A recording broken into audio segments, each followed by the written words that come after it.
Hello, in this video I'm going to show you how you can manually power off your JBL Wave Flex. So to do this, you have to select your buds from the JBL headphones application and simply click on the right upper corner on the power off button. Then click to power off.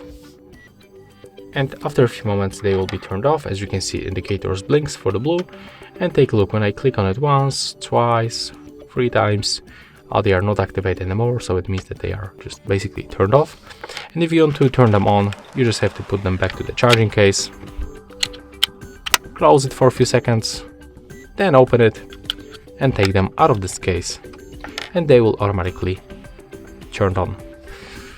Just take a look, we are connected back. So yeah, that's all for this video. Hope you like it.